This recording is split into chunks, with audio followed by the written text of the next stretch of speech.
Welcome to another episode of the Red Arrow Health and Wellness Podcast. I am your host, Marco, with my lovely co-host, Jessica. How's it going, Jessica? It's going well, Marco. How are you? I'm all right. It's been a while since we've done one of these. Yep, it has. We took a week off. We did. Well, the kids were off on Christmas vacation, and you know what? It was just a good week to have some family time right out the end of 2020. Welcome in 2021. And here we are. We're back. We've got more to discuss. Hooray! We got a lot of episodes, actually fun episodes lined up for the first quarter of the year planned out. Yep. So no other breaks planned right now. Nope. And we've got fun stuff to talk about tonight. Oh, we do. But first, what are you drinking? I am drinking a fantastic French 75. Ooh, what's in a French 75? Gin and champagne, usually. Anything else? Well, these are in a little twist of lemon, but these are low carb French 75. So they're a little bit different than how you would usually make them. But since I'm not the bartender, I'm going to let you describe how you made it. Well, I let you juice the lemons and do all the manual labor. Yes, I'm very good at juicing lemons. Yummy.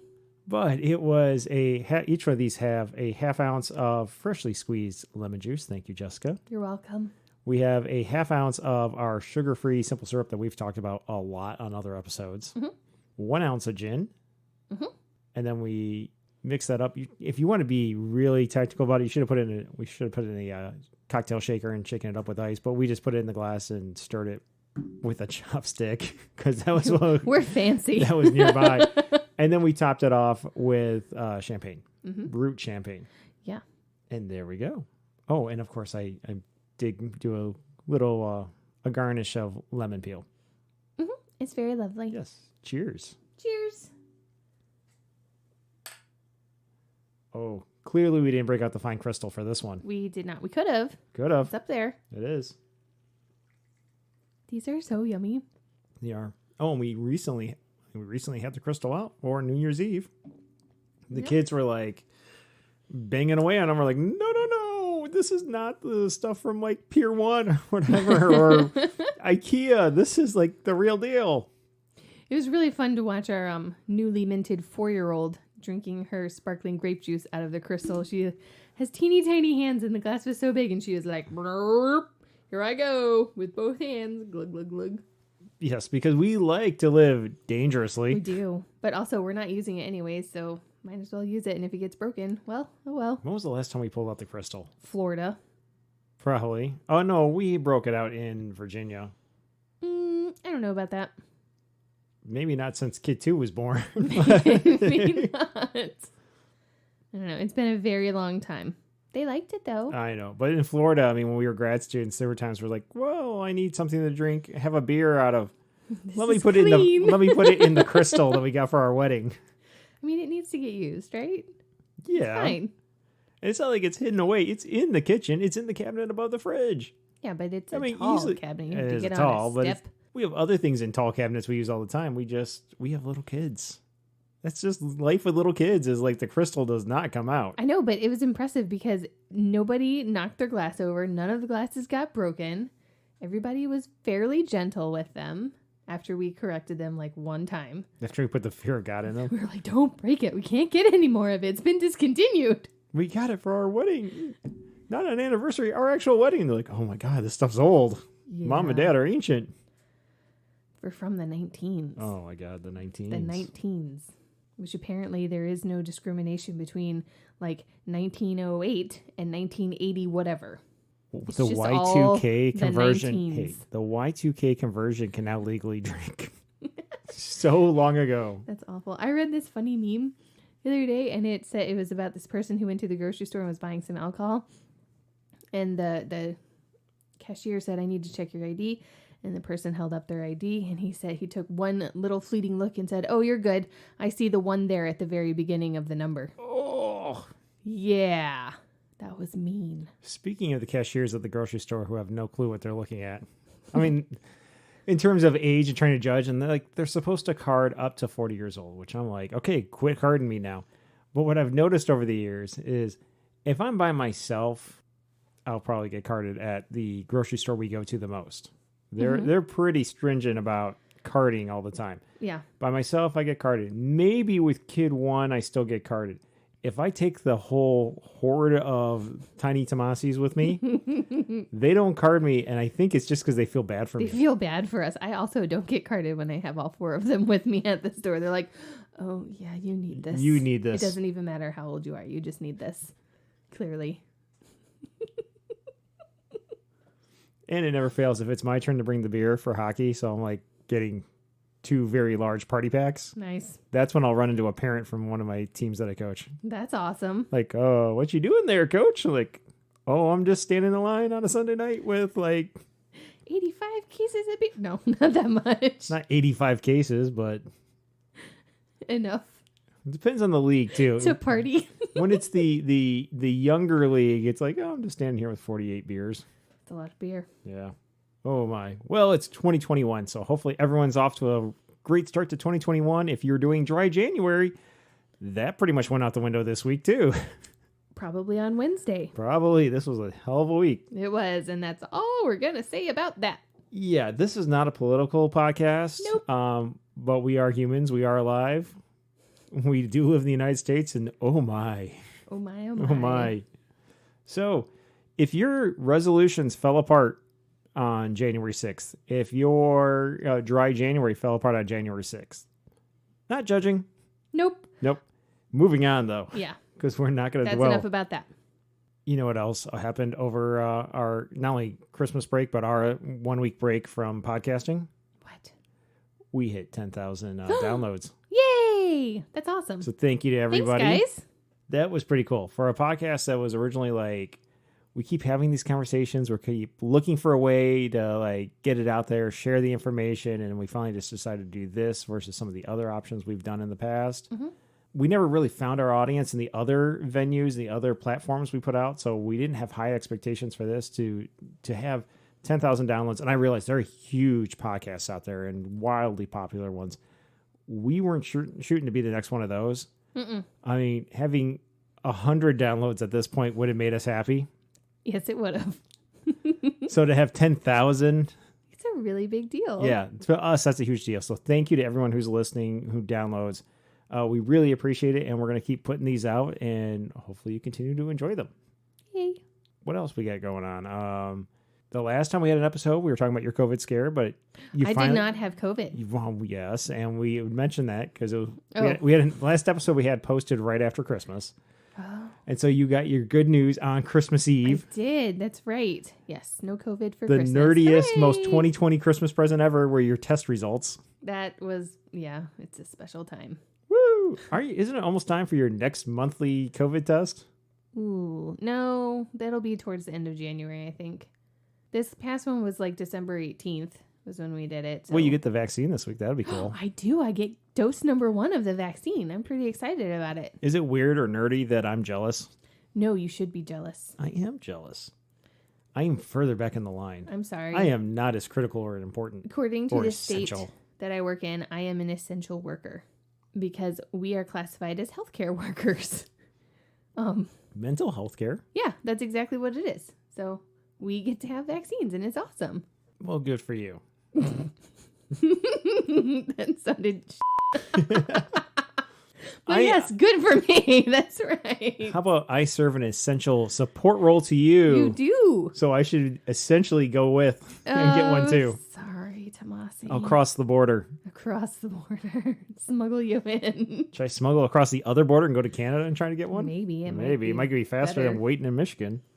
Yeah, I don't know what's up with Michigan right now. Oh, well. The point is that I'm getting one. That's several episodes onto itself, and we're not. That's not tonight. That's not for us. What else have you been up to? Puzzles. Yes, which we had mentioned in our Home for the Holidays episode as something to keep everyone busy. We had a nice 1,000-piece puzzle of Times Square. Mm-hmm. With taxis.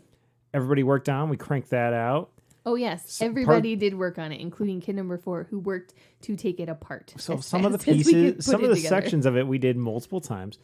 And now they're still working on one that's this space thing through the years. Like astronauts and satellites and the moon and rovers and all sorts of stuff going on. Oh, boy. But they've gotten busy with everything else, and they had their new books and their new toys and everything, and they're back to school in person. Yay! Yes. And it's been busy, and we've got hockey clinics going on, and I've been helping coach, and sometimes for hours at a time. How many teams are you coaching now? You know, you were there with me. We're standing in line ready to get our kids photographed, and we had passed the rink owner because his kid plays too. And you're like, oh, hi, and everything. He goes, he must have been out in the parking lot in his car texting me, be sure you get your picture taken for the teams you coach, which I coach 2 teams, but I'm helping out with 4 different age groups. And I'm thinking, yeah, that's why I wore my coaching sweatshirt to photos. But we're standing there, and he's like, yeah. And they get specific. U8 red team, U10, U12. And I'm like, okay, apparently I'm the coach of the U8 red team now too. Awesome. It doesn't matter. I'm there. I'm happy to do it. Love working with kids. Obviously, I mean, if I'm not coaching track and cross country or hockey or whatever, I mean, happy to jump in and haul pads around and grab pucks and motivate kids and tie laces, especially at the younger ages. There's a lot of tying laces and rebuckling helmets and stopping tears.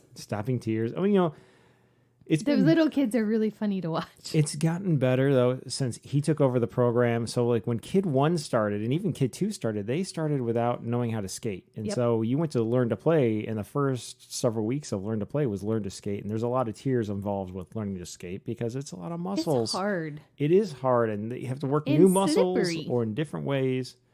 Mm-hmm. But now you have to go through the learn to skate program before you can start learn to play. Mm-hmm. And so the kids there's a lot less tears. That's good. Almost no tears. They do occasionally run into each other, and then it's not even like, oh, they knocked the wind out of each other or anything. It's more of like, I fell down and I'm mad. Or I was surprised that I met the ground on my way down. You know. Yeah. They're little. They're close to the ground in the first place.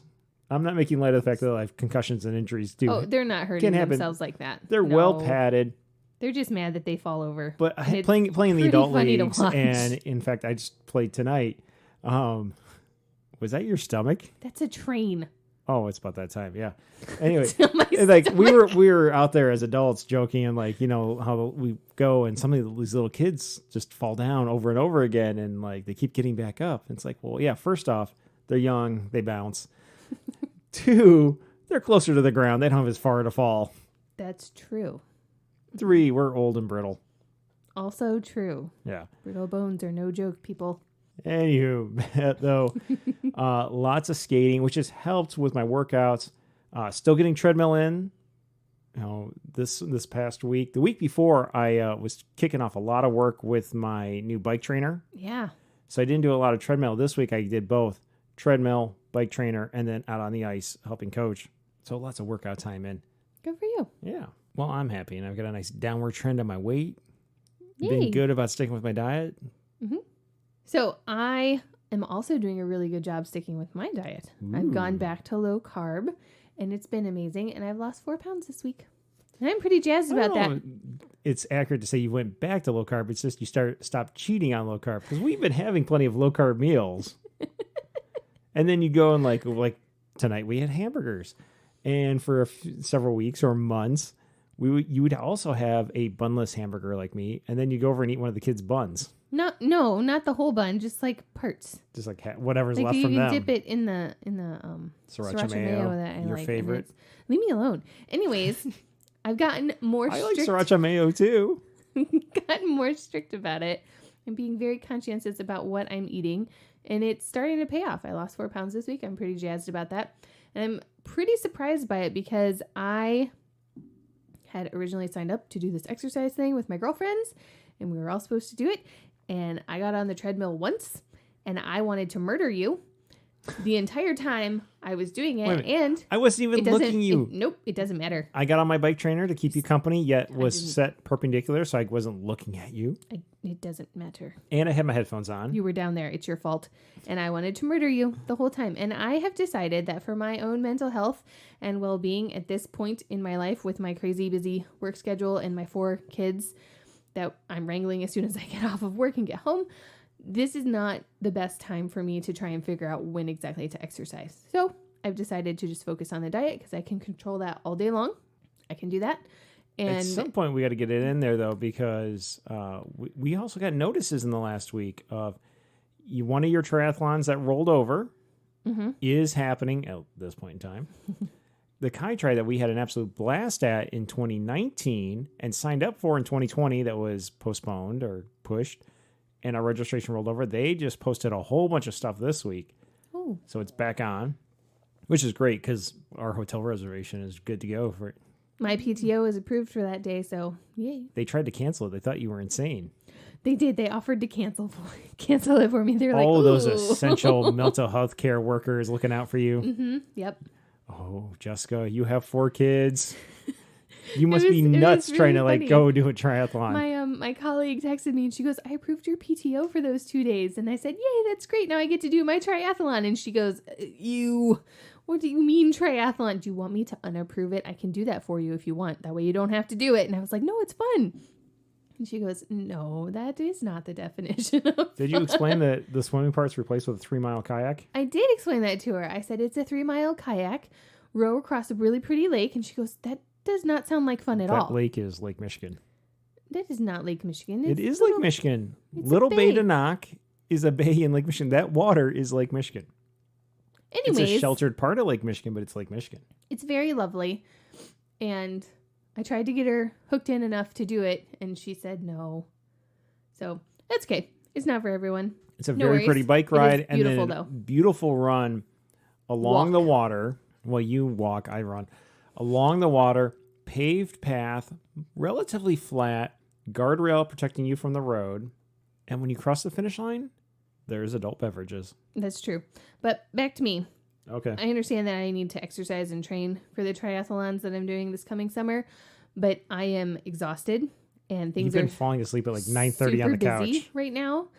And this is just not the best time for me to either be getting up at 4:30 in the morning to get on the treadmill. No thanks.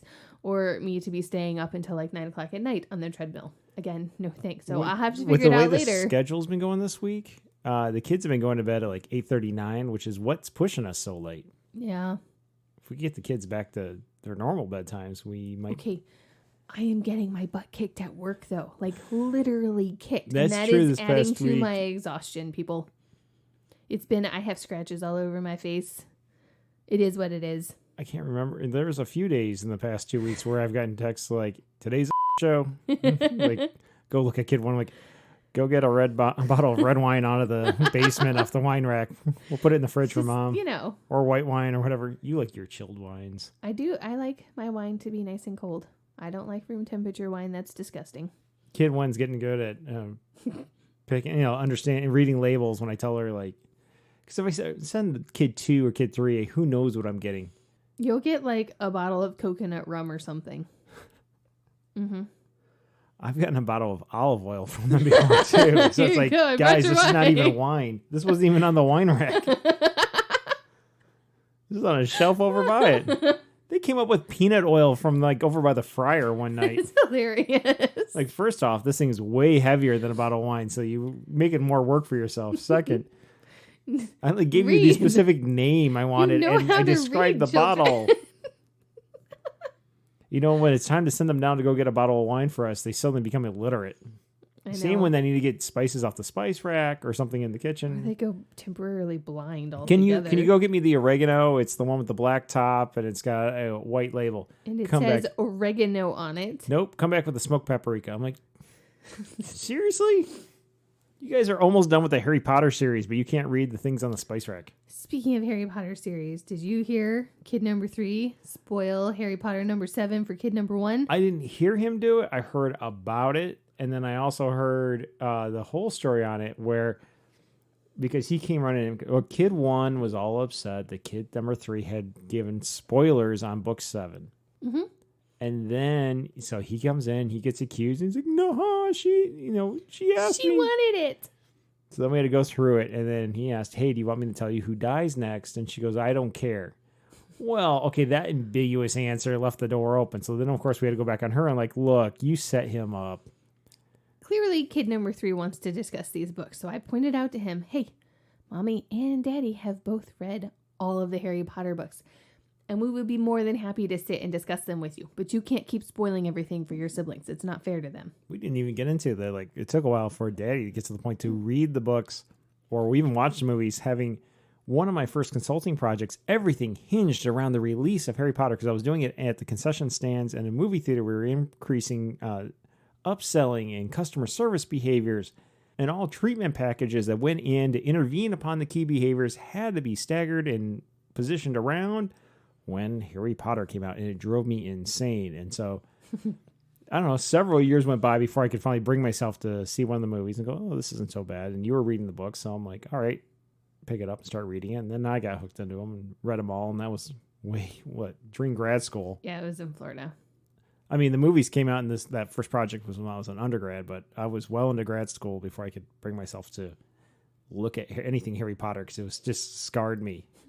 It's my own version of the lightning bolt scar.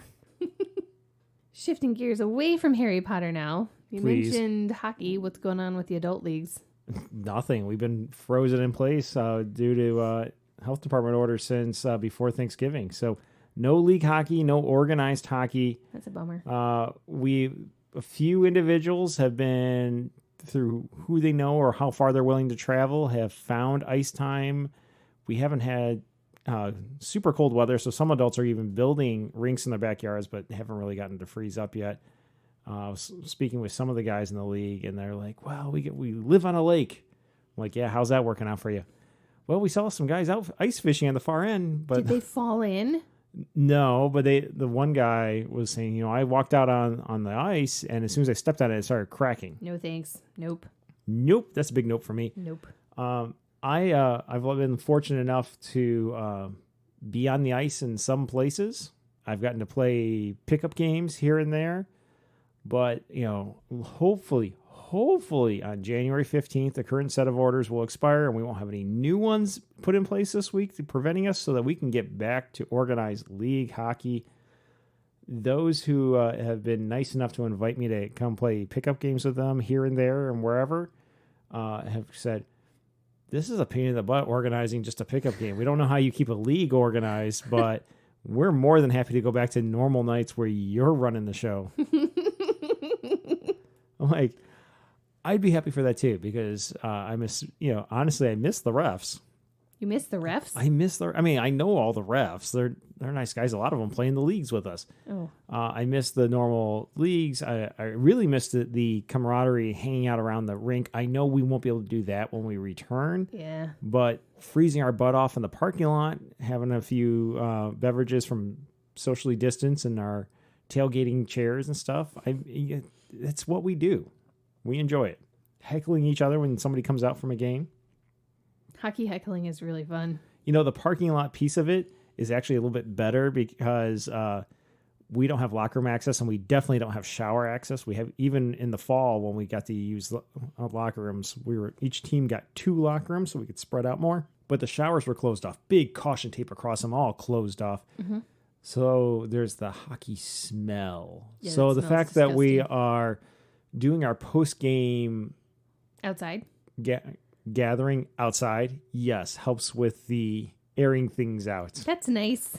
Aren't familiar with hockey, and people talk about the hockey smell. And yes, rinks have, you walk in, you smell the refrigerant, the crispness in the air. There's that smell, and then there's also the smell of the gear you sweat in. And some people are better about taking it home and airing it out. Like, we've got hooks all over our garage wall. We've got a big bench I put in, so all of us have our bags, have a place. We open up the bags, we hang up our equipment, big fan, air drying everything out, airing it out. Other people put it in their bags, seal it shut, and let it sit until the next time they play.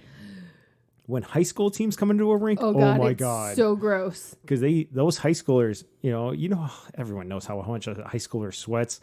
Then they throw their stuff in their bag and they seal it shut. It is so bad. I cannot even begin to impress upon you how nasty that smell is. When I was pregnant with kid number 4 and we'd have to go to the rink and the high schoolers were in there, I would have to turn around and go right back outside until they all exited the building because it made me want to barf. Going in a locker room after a high school hockey team has been in there, and this is not just the local rink. It's rinks in South Bend, rinks in Kalamazoo, rinks wherever. We've been in lots of rinks, and most of these rinks actually have a cleaning crew go in and clean it between teams, and that was pre-COVID. Mm-hmm. But even with that, you walk in, a high school team was in between you because it smells like BO, body odor. Everybody Severe body knows what BO is. I'm just making sure. Hey, apparently we're getting picked up all around the world. Well, yeah. It smells like that. It smells like just fermented, stinky gear. It smells like Axe body spray and apple-scented shampoo. Yeah, that's kind of weird. Apparently that's what the teenage boys are into these days. Okay. And that combined funk. Oh, the look on one of your friends a while back. I was walking in the rink, and I don't remember if I was walking in for my game or I was walking in because one of our kids were playing, but her kid was out for Learn to Play. And she's not accustomed to rinks. She's not accustomed to the smells. And the high school varsity team had been practicing before Learn to Play, and she came in, and the smell. I mean, it'll knock you over. That mixture of that nasty funk highlighted with Axe body spray and apple-scented shampoo. She's like, what the hell is this stinking? Oh, my God. I'm like, it'll air out. But then they'll be back. 20 minutes, and then it's gone. 20 to 30 minutes. But that whole 20 minutes, it's bad. I was down at Notre Dame one night, and the top floor is where they have O'Brien's. It's a bar up there overlooking the main ice arena. They have a beautiful facility, beautiful rink. But we're having a meeting up in O'Brien's, and we're sitting up there. And down below, they're having a high school tryout. Mm-hmm. One of the local teams had a bunch of kids out there, and the smell was hitting us. Now, this is the third floor of that building. This is a huge building. Holds 5,000 spectators, not counting the teams and fans and staff and everything. We're way up high, and there's really not. There's the kids out there skating, so a few parents scattered in the stands, and we're up, off a little bit, occasionally looking over the edge down there, and the smell of high school hockey equipment. Oh, dear Lord. Like, one of the guys had his eyes watering. We're like, oh, my God, this is just so horrible. Do they hope to make the team by making the coach's eyes water so much they can't see how bad they play? Oh, my God. It's so that's enough. It's just enough. Let's talk about something else. Let's what are we talking about tonight? We are talking about behavior. Ooh. Mm-hmm. That's something we know about. It is. Just one or two things. A smidge. A smidge. Behavior. We've only dedicated our entire adult lives to the study of behavior. Basically. Mm-hmm. We are talking about behavior tonight because why not? We're 45 episodes in, and we speak about behavior so much, and it keeps coming up. And we've talked about behavior-based coaching. I've referenced behavior-based safety, behavior-based security. I've worked in organizational behavior management. You and I talk about behavior analysis and applied behavior analysis, and the difference there being that behavior analysis is the overarching large level, but applied means you're out in the field, real world problems, which is something we absolutely love, not just doing it in a lab where it's super controlled. Behavioral therapy, which we've both worked in, you way more than me, and you currently working in that area. Mm-hmm. Performance management and self-management, something we both have worked in. I've done more than you. It's kind of the flip side of that. I've done way more than you in that area, but we've both worked in that area. Mm-hmm. And community-based behavioral interventions, which I did a master's degree in. We've done a lot. We both have degrees in psychology, but our specialties in all those levels are in behavior analysis, specifically applied behavior analysis. So behavior runs through, and that focus on behavior runs through everything. So this episode really dives into why. What's the deal? Why are we so fascinated about behavior? Why is it like a cornerstone of everything we do? What's the big focus? Again, what's the big idea? Why do you guys care about behavior so much? Because behavior is everything. Everything is behavior. Not everything is behavior, Jessica. Everything is behavior. This is getting bizarre. Okay.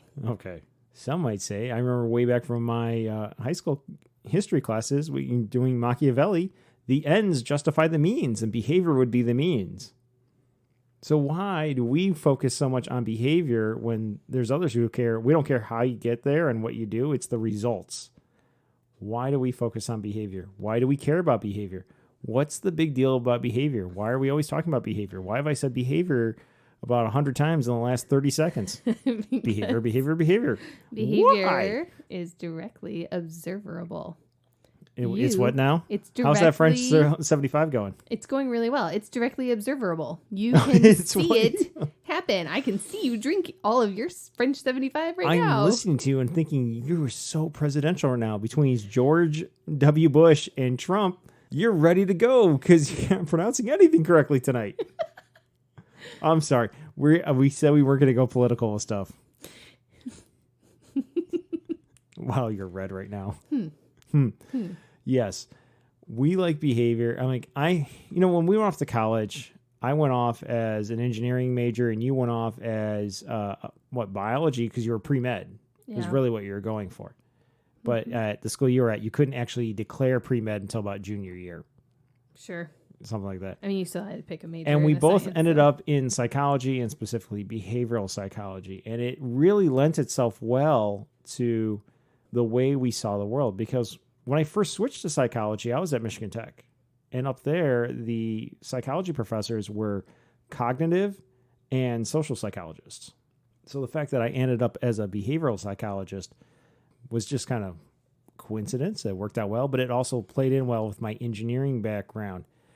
The flip side of that was for relative to most of my peers when I was at Western Michigan, where everybody's behavioral psychology as an undergrad level, I had so many cognitive and social classes when I was at Michigan Tech. They thought it was bizarre. Like when they come over to our house and I had cognitive psychology textbooks on my bookshelf. And even when we were in grad school, people, when they saw our library, like, why do you have cognitive psychology? And some understood because on the doctoral program where we were kind of the lone lab that was behavioral, and I had to take those other classes like social psych and whatnot. They're like, oh, it's up for this. I'm like, no, this is from my undergrad days. But behavioral psychology and going around the lab, a lot of us, I think we figured out at one point, half of us had been engineering majors originally and realized it was too far removed from the human aspect. And we probably would have made great ergonomical engineers, but we were more into process, into the human operator, the human in the system. And really, when you get into it, for behavioral psychology, we realize there's a lot going on between your ears, so to speak. And you could theorize what's going on in there, but we start from the outside looking in on what can we observe, what can we measure, and then we'll work from there. We don't discredit that emotions exist. Nope. We don't discredit that all sorts of thoughts going on. Actually, thought, there's a special part of behavioral psychology dedicated to just thought. Mm-hmm. But there's so much unknown. Let's focus on what we can see, what we can measure, and then we'll work towards all that other stuff. Is that I'm trying hard not to make it super nerdy and super detailed and super technical, but I want to keep it approachable for everybody, but I don't get lost in the weeds. Yeah, no, it's fine. These are things that people do that you can directly observe. You can measure them. You can manipulate them to see what happens and what their actions are affected by what you do before and after those behaviors occur. And it works so well in terms of what we do with this podcast, in terms of human behavior and putting together a performance plan, whether that performance plan is with exercise or diet or helping parenting or managing your kids or getting into a routine. That's all behavior. That's all action. And that's things you can control your own behavior. Mm-hmm. Now, we're not trying to set you up for world domination and like influencing everybody around the world and controlling people. We're not doing mind control crap or whatever. It's just about... Yeah, this is not Clockwork Orange, people. No. Just so we're clear. This is just focusing on your own, realizing what you're doing, tracking your own actions, and then making a few adjustments to the environment around you so that you can increase or decrease your own behavior based on what you desire. Mm-hmm. And it works. It lends itself to well. I use it in my own coaching. Actually, it's interesting when you talk to people and they're like, well, I only use it at the office. I only use behavior analysis when I'm at work or whatnot. And no, those who are really into it, it's everything. We have behavior-based parenting. We look at the behaviors of our children. We use it in the office. I use it in coaching. In coaching, it works really well because everything about coaching is observable and measurable. Mm-hmm. Yes, there's a lot of work on attitude. Yes, I do a lot of that stuff too that you expect. But there's ultimately, at the end of the day, it's how, because I coach track and cross country and hockey too, but especially track and cross country, those really lend it to, because it's like, how fast did you go? Mm-hmm. How far did you jump? How high did you jump? How many hurdles did you hit? How far did you throw? So we've got these very, very objective, measurable outcomes of the behavior. And they're easily observable, and we can record them. And I actually taught the kids that bring your cell phone to practice, especially in track, because I'm one coach by myself with the entire team, and I rotate around. But while I'm not here, if I got two kids high jumping and I'm over with the shot putters, film each other and show your partner, and then switch. Same thing with the hurdles. And then I'll come over and I run apps where I run apps so I can time not only how long did it take you to do a whole flight of hurdles, it's what's the split between each hurdle? Which hurdle do we need to work on? Well, also we'll do slow-mo video so that it's so we can break down that behavior. What do we need to work on? Do we need to work on your tuck leg? Do we need to work on your lean? Do we need to work on your arms? And cutting that down. Also with the video and the splits, it's like, okay, how many steps are you taking? Where are you landing? Optimally, what do you need to be doing to increase that time between decrease the time between hurdles. You really don't want to increase the time between hurdles. Don't increase the time between hurdles. It's been a long day. It's bad. But as we kind of like dig into all this stuff, Jessica, Marco, at the risk of going into the weeds, let's back up a little bit. We're talking about taking the behavioral approach to things. Is it worth mentioning, though? I think it is worth mentioning, actually. Is the behavioral approach, the focus on behavior, a one-size-fits-all or a silver bullet solution for everything? No. Unfortunately, no. I wish. That would be amazing. That would be some serious change the world with applied behavior analysis business. Yeah. When should you be focusing on behavior? If it's a behavioral problem, use a behavioral solution. If it's a biological or a medical problem, use medicine to fix it. Yeah, and I wouldn't even say a problem, just a issue or something. So if it's a chemical imbalance, go see a doctor. Don't see a behavior analyst. The solution should be a chemical solution. Yep. Whether it's some sort of natural chemical or something synthetic that's derived, there you go. For a behavioral problem, go with a behavioral solution. Mm-hmm. A general rule of thumb right there. So, and especially in the regards to what we're doing with this podcast and health and wellness, and especially focusing on being physically active and diet, those are, you could break it down, especially on the athletic side, those are performance behaviors. So behavioral solution. If you want to build more muscle by working out and lifting weights, lift more weights and work out more. Don't turn to a pharmaceutical solution. Don't do that. It's bad for you. Especially if you don't need performance enhancers. Just go perform. And I know I'm being kind of cavalier by saying that, but then there are methods, and we've talked about them in the past, and we're going to talk about them more in other episodes about how to specifically intervene upon your own behavior to increase the frequency, duration, magnitude of what you're doing, decreasing latency if you're trying to get, if you're a track runner and trying to increase those start times. Mm-hmm. There's all sorts, and actually I probably should get into that. Or at least we will in a little bit. But it's not the silver bullet. But it does work very well for a certain set of problems, and those would be behavioral issues, problems, challenges. Sometimes it's not a problem, it's just a challenge, and challenges are fun. They're puzzles. Mm-hmm. I like solving challenges. I like solving problems. As we talk about challenges, though, because obviously we've made a life's work out of this, how do you draw that line? When should you try to do it on your own, and when do you call in the expert? Well, it's just not a simple answer. Can we make it simple for the podcast? I would say for you, dear listeners, who are not experts in behavior analysis in general, some of you might be, but in general, most of you probably are not. If it is a very tiny, somewhat insignificant behavior, go ahead and intervene on it yourself. Like if you want to start exercising more often, I wouldn't say that's insignificant. It's not insignificant, but it is also not like going to cause harm if you intervene on it and you don't know exactly what you're doing. Right. It's not life or death. Right. Now, if you have a bigger behavioral problem, like let's say your child is engaging in a high rate of headbanging behavior, that's when you want to call in an expert, because if you're engaging in a high rate of headbanging. Right. If you are banging your own head, you want to call in an expert, because that is a very serious behavior. The consequences of it can be huge. Like you can give yourself brain damage, huge. Or you're a cutter, or you've got substance abuse issues, or you've got a legit eating disorder that's getting all of those critical. Super serious behaviors are when you want to call in an expert. Also, you said it's insignificant, but it's also late and we're having some nice French 75s. Smaller scale, less significant, but important. If you're just not having success on your own, go see an expert. They're there to help you out. It's okay to ask for help. It's great to ask for help.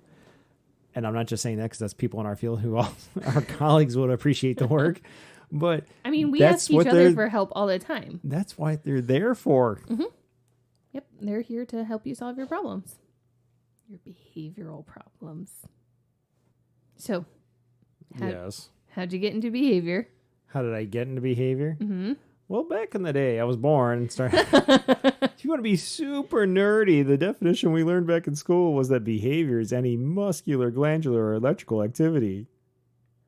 Congrats. Yeah. You are a super nerd who remembers his definitions. By being alive, I've got into behavior. Jesus. No, okay. Sorry.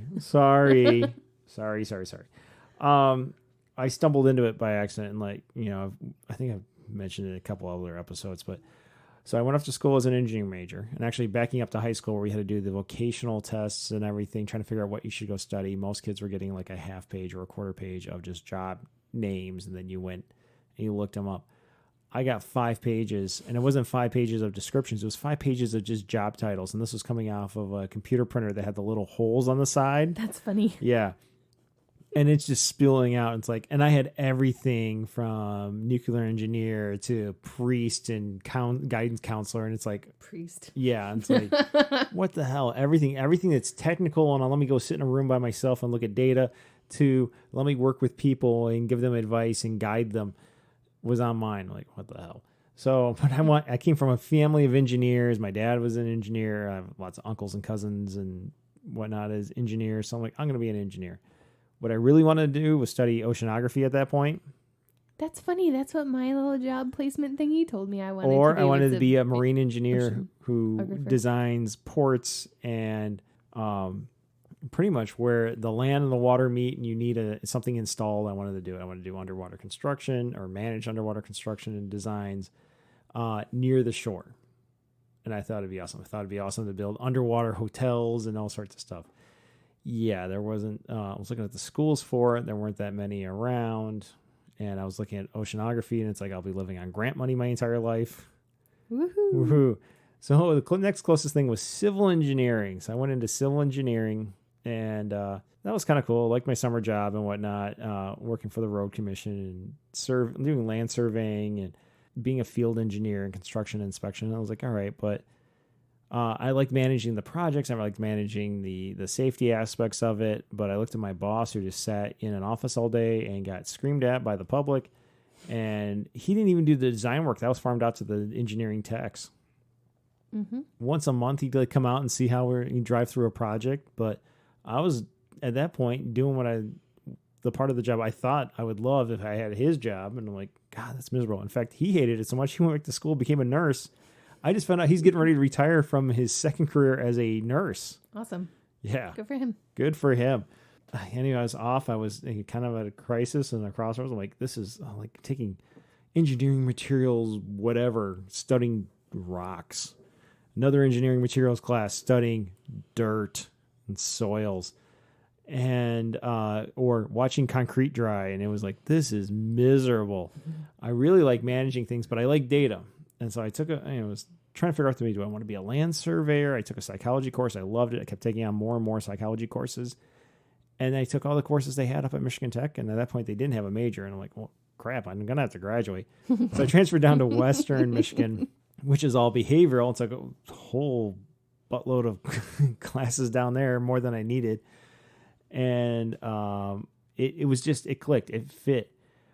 It was the objective, observable, measurable part. So then there's data to analyze. And it's not like, well, in my expert opinion, someone's improving. It's like, no, idiot, look at the board. Look at the data. You don't agree with me? Look at the numbers. Look at the chart. Look at everything. Or go look at the actual people that are performing. They're performing, but it's not just, well, we sit here and argue, in my expert opinion, they've improved slightly. It's like, no, they've improved a ton, and you can see it right here. So I went off to grad school, and yeah, that's how I got into behavior and to study behavior and working in the area of behavior. And it's been a fascinating career since then. Awesome. So why don't you tell me about how you got into behavior? And while you do that, pardon the background noise, but I'm going to pour myself another French 75. Oh, neat. You can just go ahead and why don't you just down that so there's some room in the glass for me to work with? And there you go. Yeah. Don't lose your headphones while you're chugging it. Mm-hmm. Uh-huh. Okie dokie. Woo! All right. I'll work on these. You tell me about how you got into behavior. So, as pretty much as long as I can remember, I wanted to be a doctor, specifically some sort of pediatrician, because I've always really liked little kids. I think they're hilarious, and I really love the idea of doing something where I could help little kids. So I was like, yes, medicine, pediatrics, this is going to be amazing. I'm going to do it. And I love biology. I think it's fascinating. Anatomy was one of my favorite classes. I like to know how the human body works. I like to know everything that can go wrong with the human body. It's amazing. You know what wasn't one of your favorite classes? What? Chemistry? No, I'm not there yet. Oh, okay. Don't get ahead of the story. So, I'm at Western. I'm taking all these biology classes. They're going fairly well. And then it's time to take chemistry. And this is basic chemistry 100. So I show up to class. I got my little books, got my pencils. Everything is great. I was like, yep, going to do chemistry. It's going to be amazing. My shoes tight. And I got into class, and I swear to God, it's like a brick wall went up in my brain, and then that brick wall was covered by a steel plate. Nothing got through. Not one single thing. So I was very distraught. And because I was like, I have to be able to pass chemistry. I need to pass chemistry 100 so I can go and take organic chemistry after this, because I need those two to graduate with a degree in biology. So I remember that I came home for Thanksgiving break, and I came over to your house, and your brother was there with his girlfriend, and your sister was there with her super genius 2-year-old son. I'm not exaggerating. He is a legit genius. Wasn't he in what grade? He was 2. He was 2? I remember very well, because I will tell you why. So your brother's girlfriend was there, and I said, can you please... My brother's girlfriend, who's now his wife, yes, but at that time his girlfriend, is a chemist. She is a chemist, okay?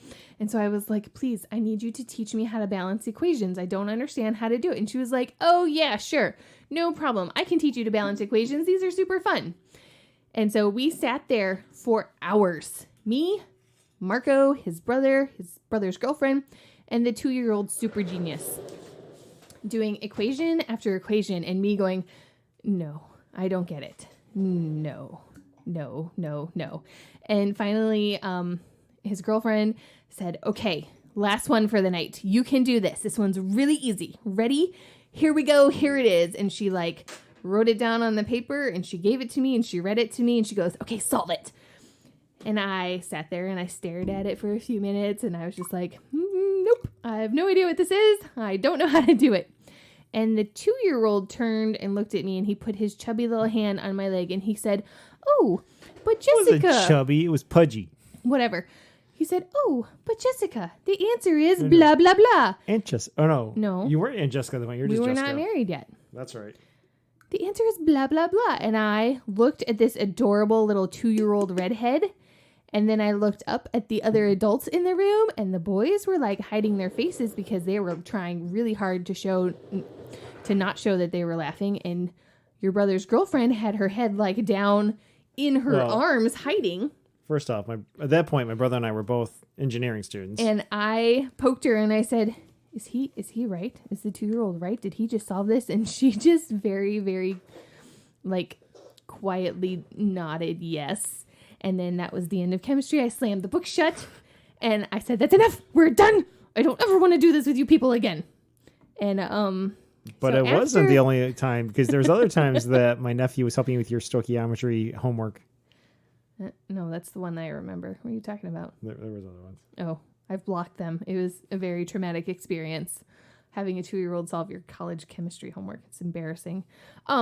Word. But anyways, like I had a crisis at that point because I was like, oh my God, I can't do this. You need to be able to like understand chemistry if you're going to be a doctor and be prescribing things to people. It's kind of a big deal. So just a little bit. I was like, just make your handwriting sloppier so no one knows what's going on. There we go. Just scribble. Oh, the pharmacist messed up. No, that's bad. Don't do that. So like, I'm hoping that no physicians are actually taking our advice on how to.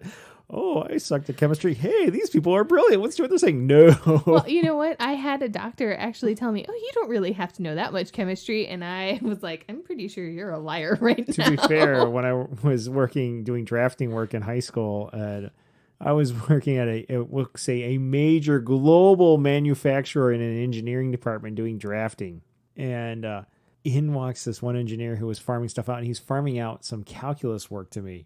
And he's like, well, you're pretty good. I keep on doing it. And it's like, then he'd sit there because he couldn't do these problems, which is why he was farming out to me. And then he'd whine about one of the senior level engineer managers that he just couldn't stand. Little did he know, one, the guy he was bitching about was my dad. Two, he didn't know that I was a high school student who was in calculus at the time. And three, he would leave the room and we'd just me and my coworkers would just make fun of him the rest of the day, and my boss. That's funny. Yeah. So I was at like a crisis point and I went to see my academic advisor and I was like, okay, clearly being a doctor is not in the cards for me. Same with majoring in biology, because no way am I going to pass organic chemistry. At this rate, I can barely pass chemistry 100.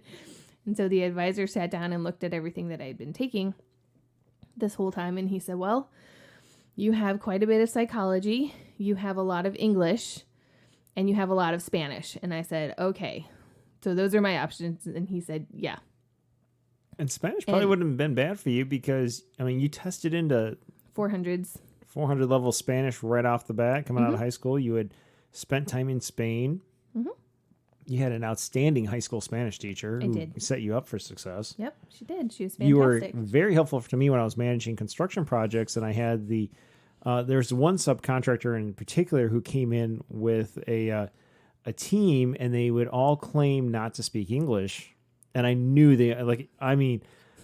I could tell by body language, facial expressions, they knew what I was saying, but they kept playing this card, and then I, of course, took high school French, which was so helpful on a construction site. Not.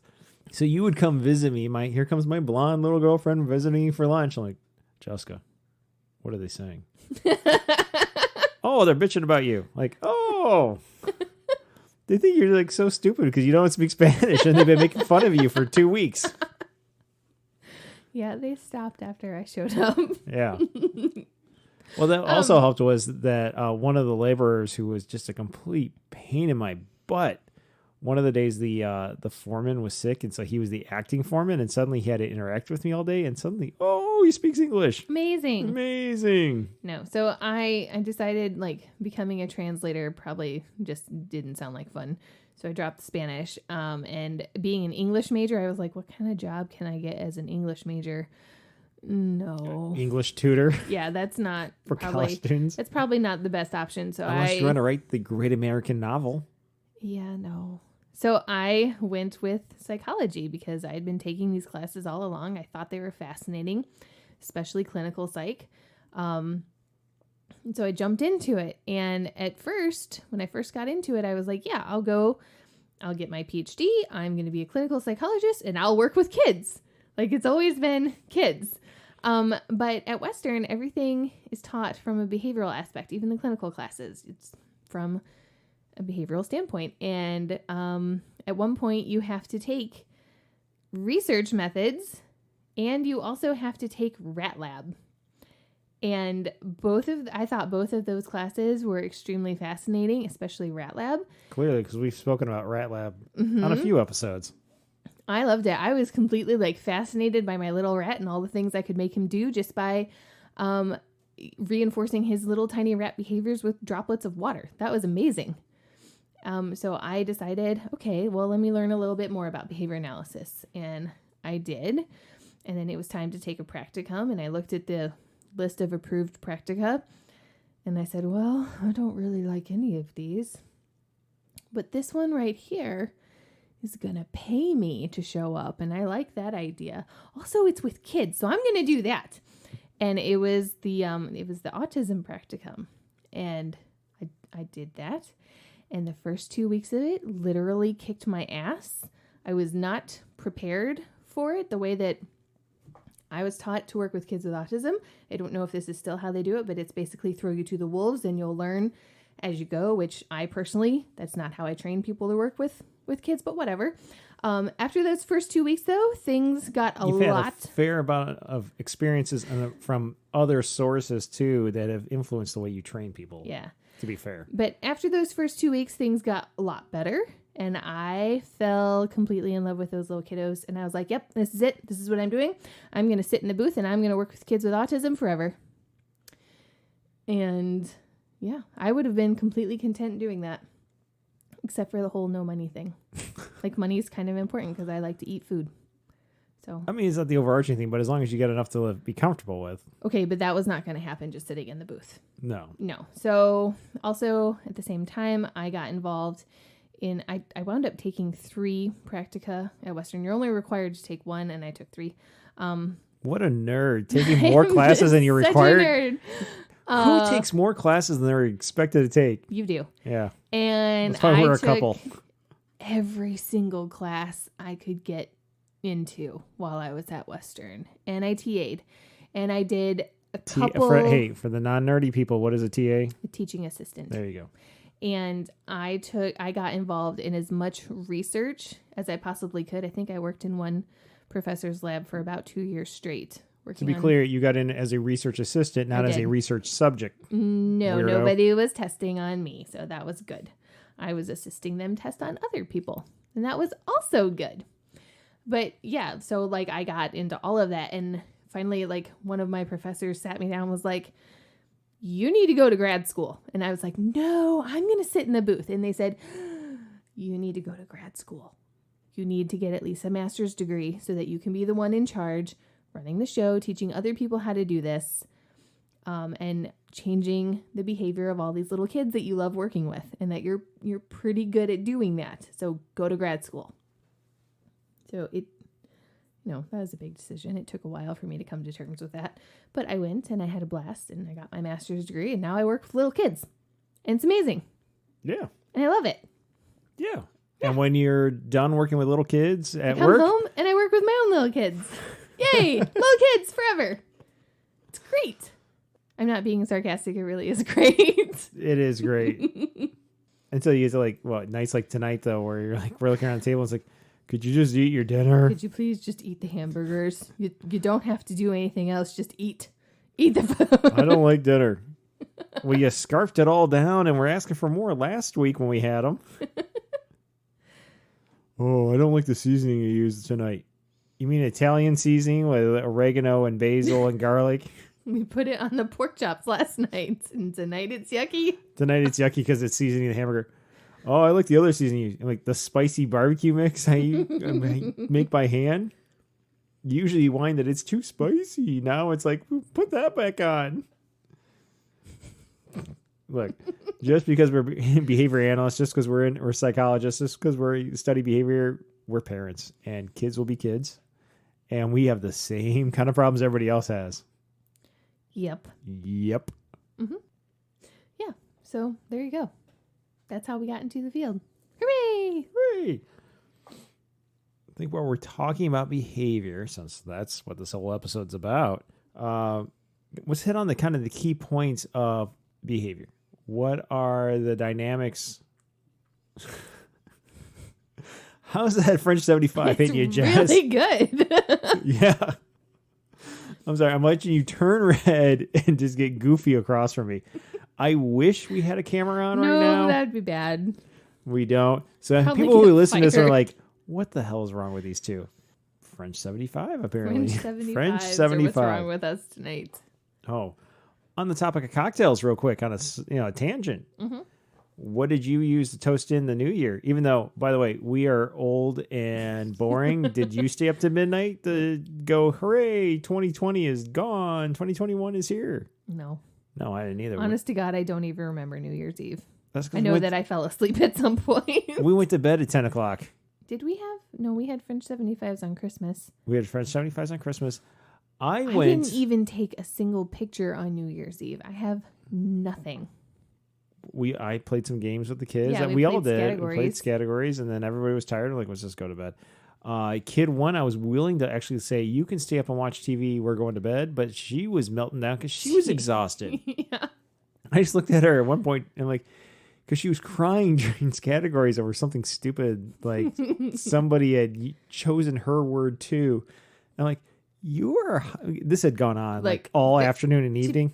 To be fair, it had snowed on Christmas Day, and we had a significant amount of snow, and they went outside to play in the snow every single day up until New Year's. And they had been up late and up early, and we had packed their schedule with all sorts of fun stuff, and there was so much fun, and they were exhausted. But I looked at her like, you are a hot mess. Go to bed. You just need to go to bed. Go to bed. You're crying over nonsense. Come on. In the big scheme of things, that your brother has thought of the same word for categories is not worth a tearful meltdown bedtime. And so they went to bed. We went to bed. But you and I did toast in the new year. More of toasting out 2020. See ya. I went with what is reportedly, supposedly, maybe the big New Year's Eve drink in New Orleans and Louisiana, a Sazerac. Okay, that sounds like you. Yeah. What did I have? Hell if I know. I don't even have any pictures because no one took any. I blame you. And then I fell asleep because I'm old and we weren't with. Oh, our you probably had friends. an old fashioned. That sounds right. Yeah. That sounds like me. I'm sure whiskey was involved that night. Probably. Mm. Anyway, back to behavior. Behavior. Yes. Behavior of drinking. So we keep talking about what's great about behavior, and especially when it comes to performance and changing your actions. What are the different dynamics that come with behavior that are so appealing to trying to do this? You can measure it. You can measure it. How can you measure in a it? variety of ways. How? Well, we've got frequency or rate of behavior. So I can sit and I can count how many times you wave your arms around when you're telling a story in a specific amount of time. Or I can count how many times kid number 3 calls kid number 1 a butt face in a specific amount of time. It's surprisingly high, just so people know. Keep it into the health and fitness stuff and trying to stay away from like butt face over there. Yeah, you can do so in coaching though, I can look at how many steps between hurdles. Mm-hmm. I can look at how many times your foot goes down per minute, per second, per 5-second window, per 15 seconds. You can also look at duration. How long does it take you to do something from the start to the end of something? And whether it's increasing or decreasing that duration depending on what kind of behavior. But that's something I can measure, and then I can intervene upon to change my own behavior. A lot of my clients will take duration data to find out how long their temper tantrums last, or how long their crying behavior lasts, or whatever the behavior is. We want to know how long it is occurring so that we can work on decreasing that amount of time. Or an exercise, and like with the bike trainer in, and it's been a few months since I've been on my bike. Those who are into biking, especially like bikes like mine, which are the touring bikes with the little seats, even when we wear our little spandex padded shorts, and if you're not into biking, that's why we wear those crazy little Lance Armstrong bike shorts, is because the pad is not in the seat. The pad is in the shorts. Yeah. Even though it looks like, or it feels like we're wearing an adult diaper while we're out there. Yeah. Yeah. You still have to build up and condition your butt to sit on that thing. Otherwise it's sore. So I'm easing into that. Kind of like if you decide to start a running program or a walking program, or you're doing a couch to 5K, you have to ease into it for your legs. Otherwise, if you do... And your feet. But if you do too much, too soon, too fast, well, one, that's the easiest way to end up with shin splints. Also, it sucks, so you won't do it again.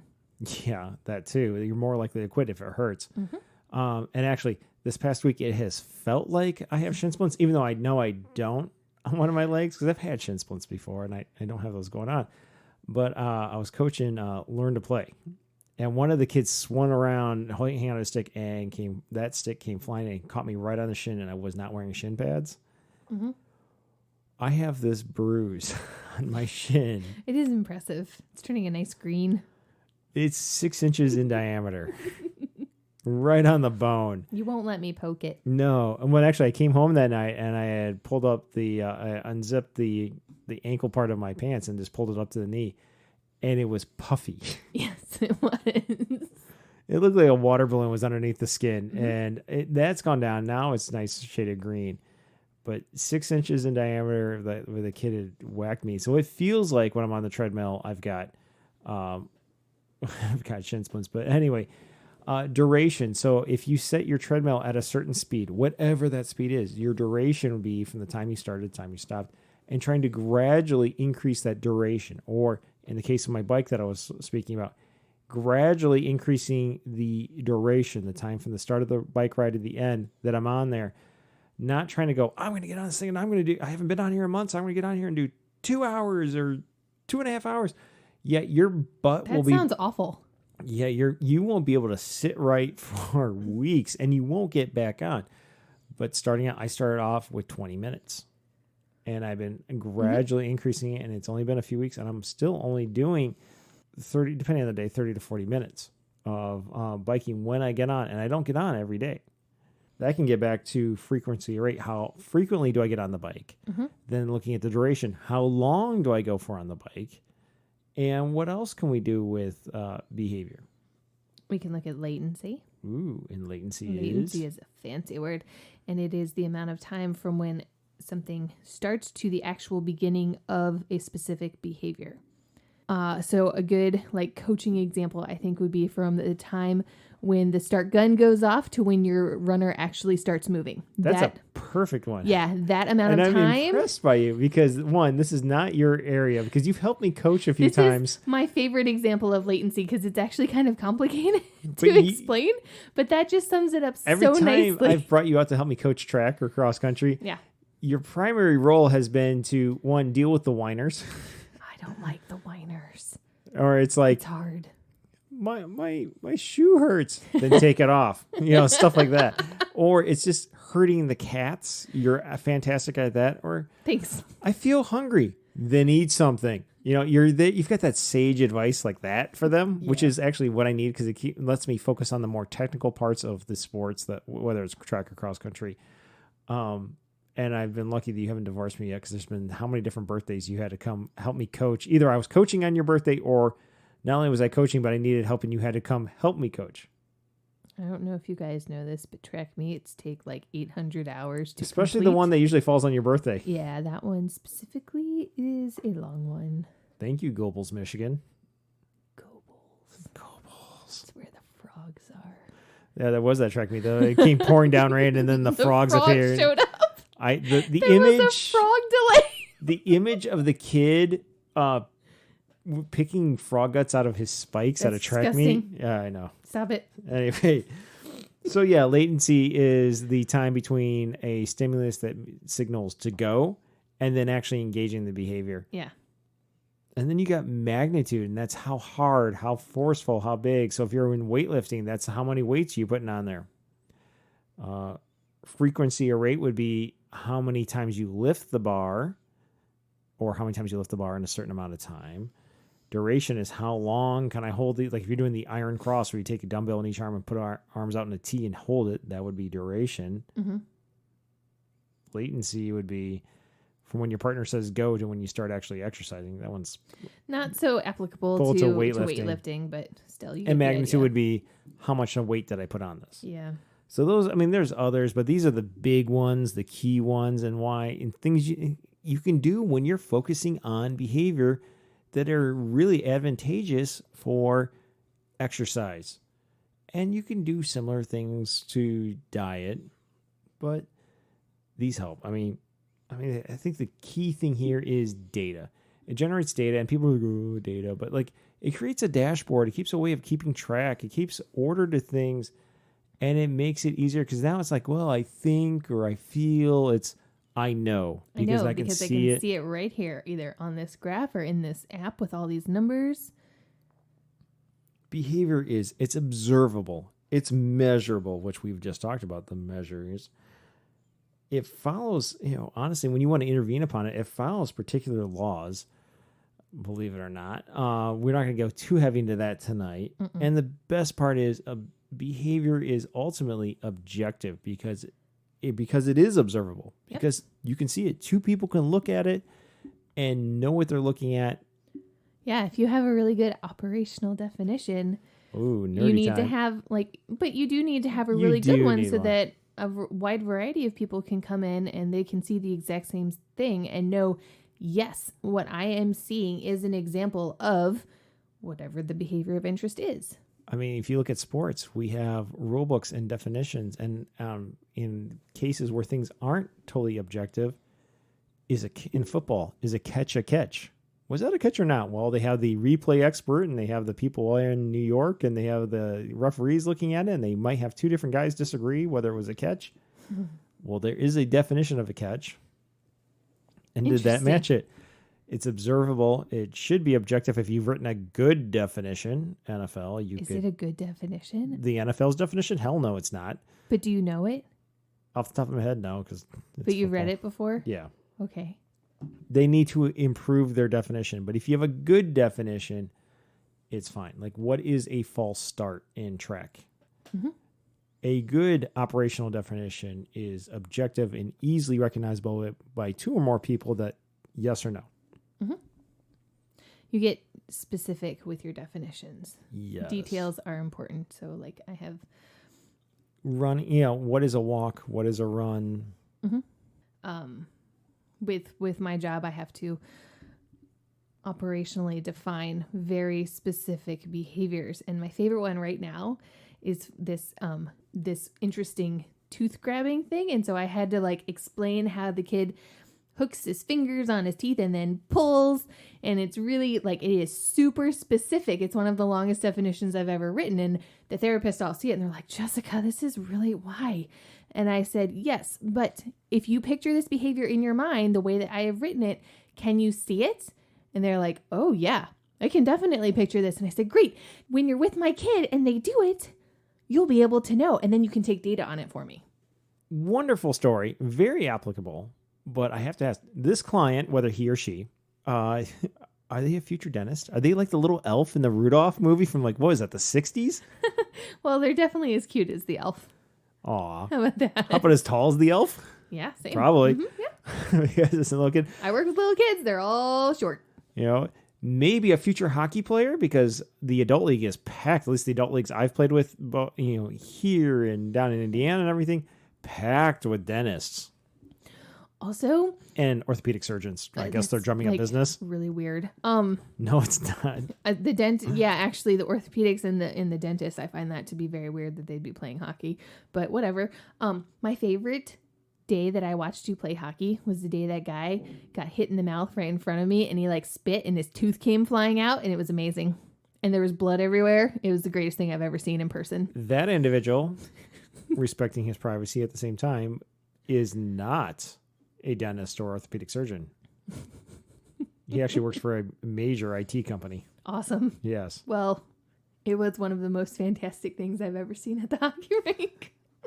Oh my God. See? Biology nerd. Hey, what else do we want to talk about behavior? And look, we could go on for days and days and days and hours and hours and hours, and we can make this super technical. And those who are actually in the field, we could go do stuff that, would make your head spin and make you so excited. If you're not already excited by this. But I think we got enough for an episode. And honestly, we've got, we'll do more on this, but I wanted to do a high level behavior and why do we talk about behavior all the time? And I think we've kind of hit why we think behavior is great and why it's such a cornerstone of what we do and why you're going to hear about behavior in the future, whether we're talking about the behavior of parenting or coaching or running or rowing or paddling or biking or, making cocktails and yes, the behavior of making cocktails. There we go. Meal planning. There's going to be some behavior going on. Anything else you want to add to this? Yeah, I would just like to ask this one question. What's that?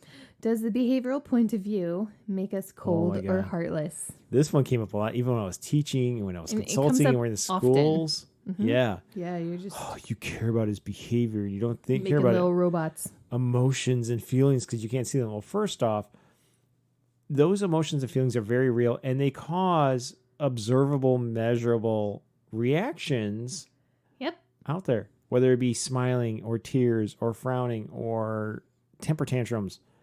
Emotions are real. They're there. They actually are a form of behavior. Attitudes manifest themselves in behavior. Body language. They're very important. However, especially when you're first getting into behavior and behavior analysis, the key is to focus on we admit as behavioral psychologists, there's more going on. Humans are super complex. There's more going on than we can see. Mm-hmm. But let's start with, there's so much unknown. Let's start with the part of the mystery that can be seen, measured, intervened upon, and then we'll work inward. And we'll get there. And so, yes, they are super important. And yes, we acknowledge them. And yes, all those behaviors that are linked to emotion, whether it be smiling, laughing, crying, throwing chairs and desks across the room, we acknowledge those, we measure those, and then we try to increase or decrease them depending on what they are and how appropriate they are for the situation. Yeah. Yeah. Although we work with people, and honestly, if we were heartless, we would not be working with people. We would be working with chickens. Oh my God. Even then. But chickens are actually no awesome. Offense to those who work with chickens. Like one of my former students has done a lot of work with chickens. I know. And I'm and I don't mean like fricasseing. Super jealous that she got to go to chicken lab. Breading and frying. She she went to chicken lab and it was in Italy, and I'm just ridiculously, insanely jealous of that. Yeah. Maybe they work with rats then. I don't know. Cockroaches. That's the one. If you're a heartless behavior analyst, you work with cockroaches. We do care that people, how they feel. When I'm coaching, I do want them having fun. Not everything is fun. Not every time I make you sprint up a hill is going to be enjoyable. But hopefully at the end of the season, the overall experience was worth it. And some of those training exercises that are miserable helped you perform better in competition and got you to the goals you wanted to be at. Also, behavioral interventions have to be socially valid. They have to be something that is accepted by society as a whole. And if you're... Well, and the person who is getting that intervention and the person who's implementing it, usually if you have an expert implementing, so basically if you have the behavior analyst, the client, but also society as a whole has to... Wow, it's another train. That's another train. That's weird. Yeah. Anyway, so yes, that would be social validity. We're getting too nerdy fast. Too nerdy, okay. Well, Jess, we got a few other things to cover yet tonight, but real quick with your what you got left of your current French 75. Cheers. Cheers. We'll touch back on more of this behavior stuff in the future.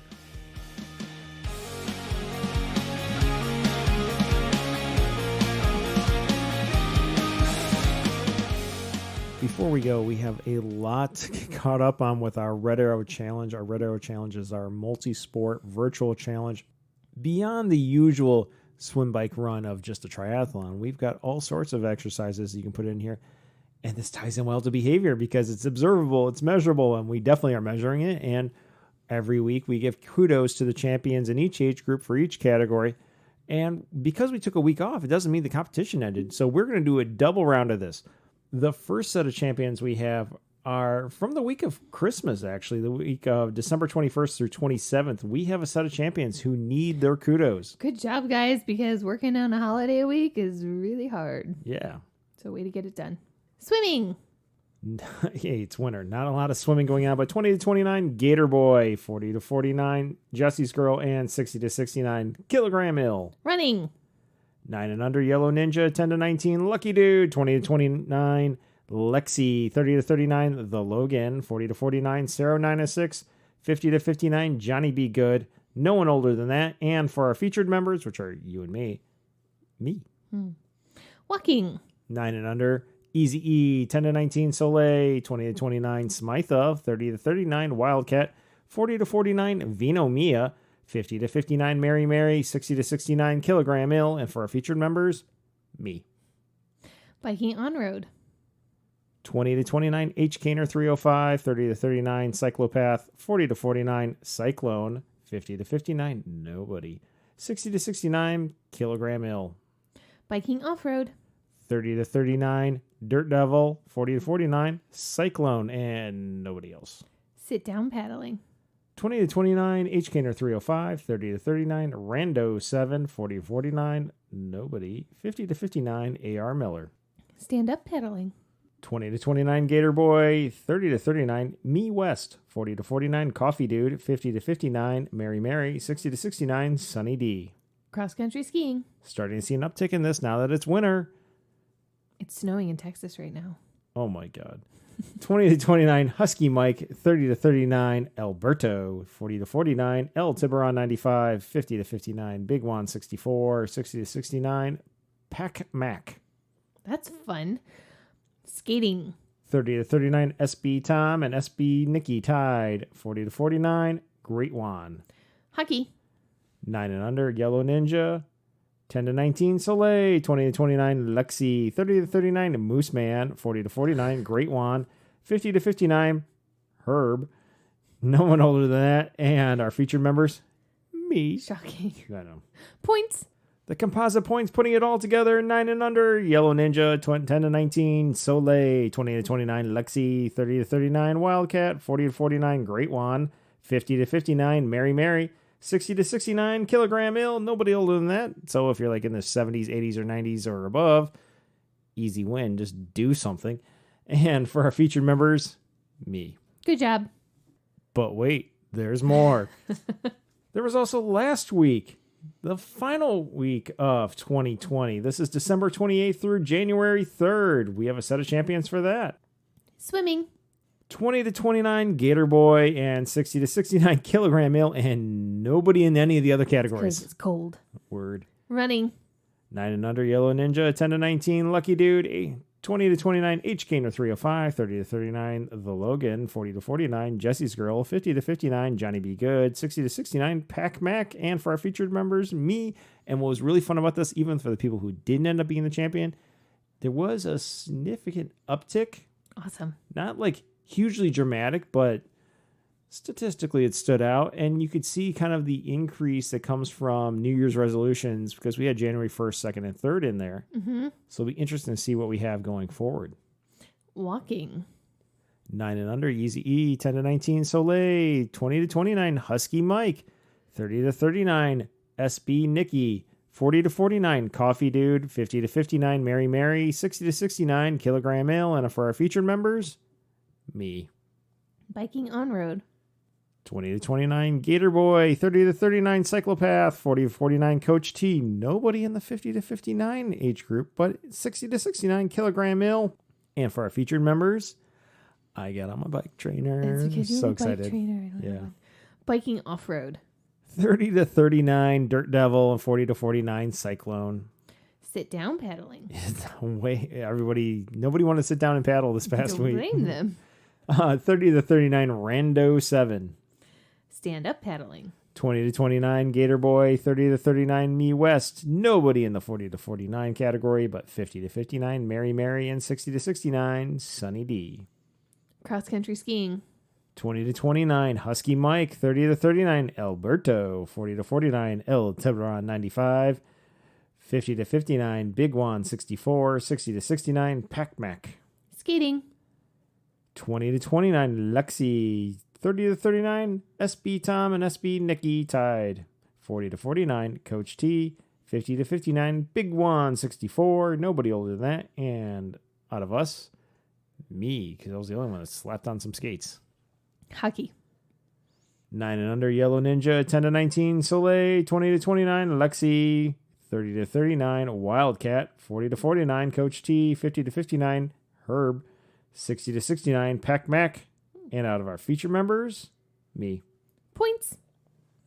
9 and under, Yellow Ninja. 10 to 19, Soleil. 20 to 29, Gator Boy was on top.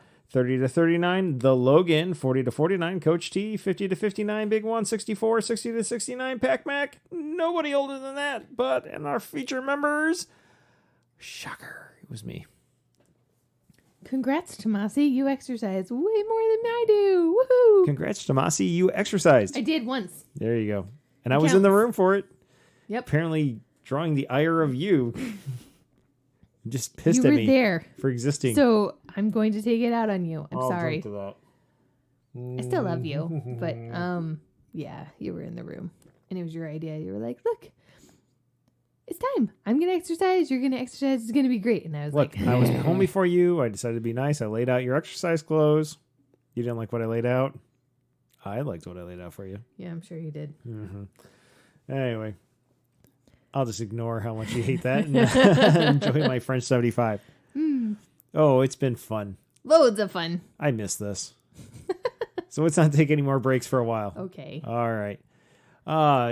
So check back next week. We'll have another new episode of the Red Arrow Health and Wellness Podcast. But for now, Jessica, Yes. it's been fun. Loads of fun. All right. Till next time. Bye. Bye.